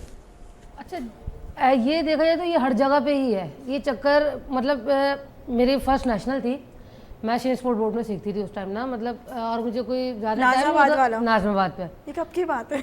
ये बात है काफ़ी पुरानी बात, जब मैं नया स्टार्ट किया था, मुश्किल से 3 महीने हुए थे मुझे। तो उस टाइम हुआ ये था कि मुझे एक टीचर थी, उनका मैं नाम नहीं ले सकती, उनकी एक पुरानी स्टूडेंट थी, वो थी शायद ब्लू बेल्ट। अच्छा। अब नेशनल गेम्स के ट्रायल्स भी चल रहे थे, अब उन्होंने मुझे खड़ा तो कर दिया फाइट के लिए। अब मुझे शुरू से जुनून था एक मार धाड़ का। अब मैंने जब उससे फाइट करी ना, इत्तेफाक से उसकी मेरे किक ना उसके दांत पे लग गई और उसका दांत टूट गया। अब वो उस दिन से मेरी दुश्मन बनी हुई है। अब वो मुझे कह रही तुमने मेरी सीनियर बच्ची को मारा, मैं तुम्हें आगे निकलने नहीं दूंगी। ओए होए। बस वो 2-3 साल तक मुझे ट्रेनिंग करवाती थी, मुझे दिखता था। और वो जिस तरह करवा रही थी ये भी मुझे पता था। मतलब उसके बाद ऐसा ऐसा मेरा थोड़ा दिल ख़राब होता गया कि मैं अकेले रोती थी बैठ के, यार ये क्या हो रहा है ये वो। फिर मैंने नेशनल कोचिंग सेंटर में सीखना शुरू कर दिया, तो बस फिर वहाँ से अल्हम्दुलिल्लाह अल्लाह पाक ने फिर मेरा हाथ पकड़ा।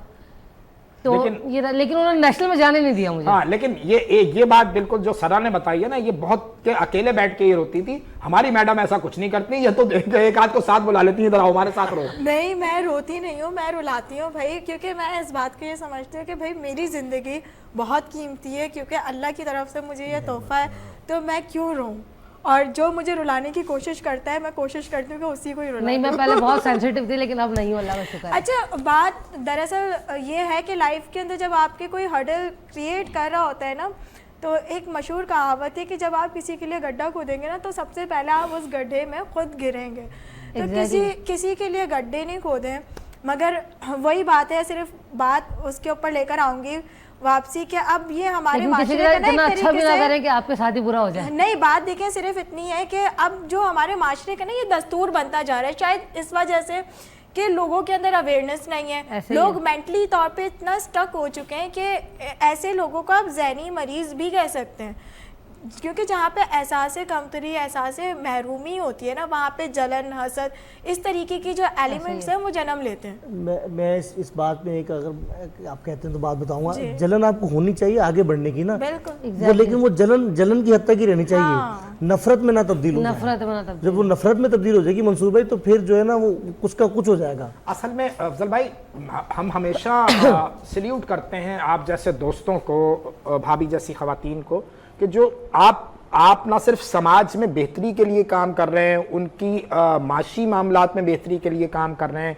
माली मामलात में बेहतरी, उनको शऊर दे रहे हैं। तो ऐसे लोगों की बहुत ज़रूरत है हमारी सोसाइटी में। मंसूर भाई, जब हम इसको बनाने के लिए जा रहे थे ना, हमें बहुत सारे फ़ोन आया। एक हमारे कज़न है हॉलैंड में, उन्होंने फ़ोन किया मुझसे कि क्या नाम रख रहे हो, तो आपको पता है फिर हमारी जो अपनी कम्युनिटी है क्रिश्चियनिटी, उसमें भी हमें फेस किया। अच्छा, कहा यही जाता है, मैं आपके तवज्जो से भी एक बात आज क्लियर कर दूं कि पाकिस्तान में बड़े सारे तासुर दिए जाते हैं, नहीं भाई आगे आने का चांस नहीं है, ऐसा करते हैं, रास्ता रोका जाता है, ये बिल्कुल गलत तासुर है। बिल्कुल सही। अगर आप करेंगे, अच्छा मैंने आपको पहला सवाल किया कि जब आपके पास तालीम नहीं होगी तो आपका किसी भी मज़हब, किसी भी रिलीजन से ताल्लुक़, तो आपको कैसे मोटिवेट करेंगे।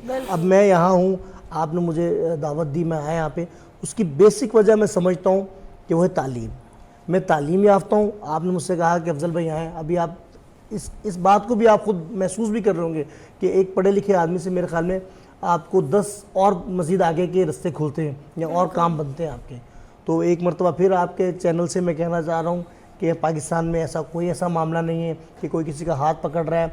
अगर आप बिल्कुल ट्रूली अपनी तालीम आपने कंप्लीट कर ली है और आपका विज़न बिल्कुल ठीक है, तो आपका ताल्लुक़ किसी भी मज़हब से हो, किसी भी रंग से हो, किसी भी मसलक से हो, आपको रोका नहीं जाएगा, बल्कि आप जैसे लोग और आपके चैनल के जैसे जो लोग जो है उसको इंशाल्लाह प्रमोट करेंगे। बिल्कुल ऐसे ही है, क्योंकि देखें आपकी जो मंजिल होनी चाहिए ना, वो आपका मतलब आपको पता होना चाहिए कि आपको क्या करना है, और जब आपकी नीयत साफ़ होती है ना, तो मंजिल खुद ही आसान बन जाती है और अल्लाह ताला ऐसे वसीले बना देता है जो कि आपको आपकी मंजिल तक पहुंचा दे। मगर जो शुरू की तकलीफ़ें होती हैं वो सिर्फ़ और सिर्फ इस वजह से आती है कि हम उनसे कुछ सीख सकें।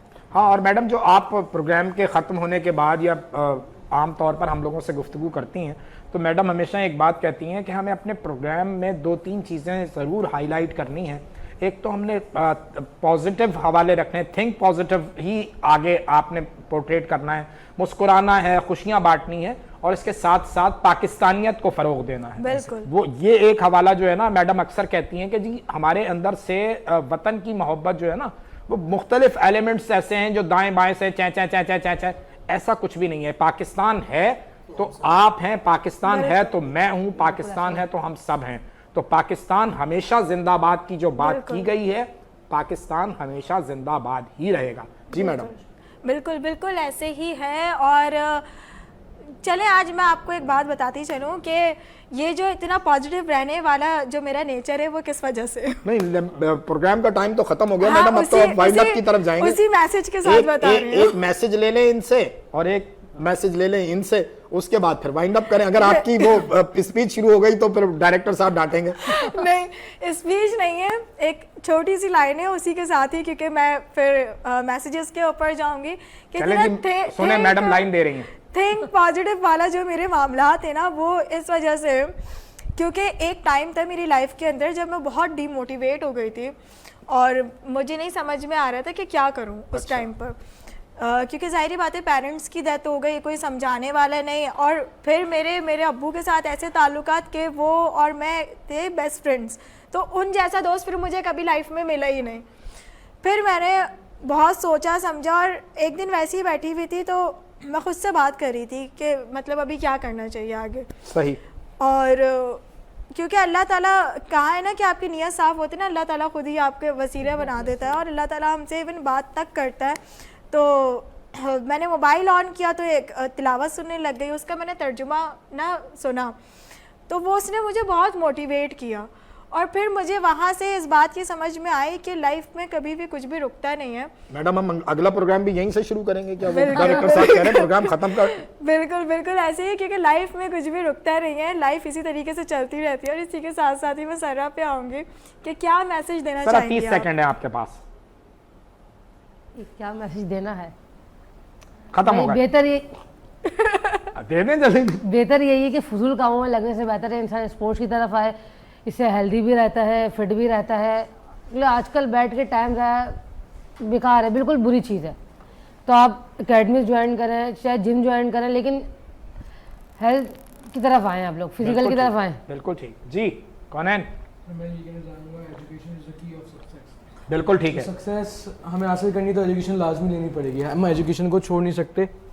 एजुकेशन साथ साथ लेके चलेंगे तो हमारा माशरा और बेहतर की। बिल्कुल ठीक है, बिल्कुल ठीक है जी जी। तो आपके चैनल के दोस्तों से पैगाम देना चाहते हैं अपने नाज़रीन जो हमें देख रहे हैं कि आप कोई भी ऐसा आदमी उसकी मदद करें ताकि जब वो कामयाबी की तरफ जाएगा तो पाकिस्तान की कामयाबी होगी और हम सब की कामयाबी पाकिस्तान से जुड़ी हुई है। तो एक मरतबा फिर जो है ना आप इंसानों से प्यार करें और उनको कोई किसी ना किसी तरह से उनको बिजी रखें ताकि वो नशे और दूसरी चीज़ों से महफूज रह सकें। बहुत शुक्रिया। भाभी क्या पैगाम देना चाहेंगी हमारे इस प्रोग्राम के तवज्जुह से उन ख़वातीन को जो कहीं मुश्किल का शिकार है, वो कैसे आपसे रब्ता करें? वो आपका कैमरा, वो आपका कैमरा, नंबर बताओ। कोई भी ऐसा प्रोग्राम किस तरह आपसे रब्ता करें, क्या किस तरह जुड़ें, कहाँ आपका ऑफिस है वो बता दें। अगर कोई भी मुझसे रब्ता करना चाहता है तो मेरा नंबर लिखें 00345266589 इस नंबर पे मुझसे रब्ता कर सकते हैं। और अगर कोई मुझसे जुड़ना चाहता है तो मेरा फेसबुक पर पेज है, उसको लिंक को आप फॉलो कर सकते हैं। और अगर कोई चाहता है कि मैं उसकी हेल्प करूं तो आपको खुद मेरे पास आना पड़ेगा। मुझे तो नहीं पता कि आप लोग कहाँ हैं और किस हाल में हैं। बिल्कुल सही जी मंसूर। बस मैं चूंकि वो डायरेक्टर साहब की मैं डांट खा चुका हूँ, तो नाज़रीन आज तक के लिए इतना ही। मिलते हैं अगले प्रोग्राम में। अल्लाह हाफ़िज़। नए जज्बों नए ख्वाबों को जगा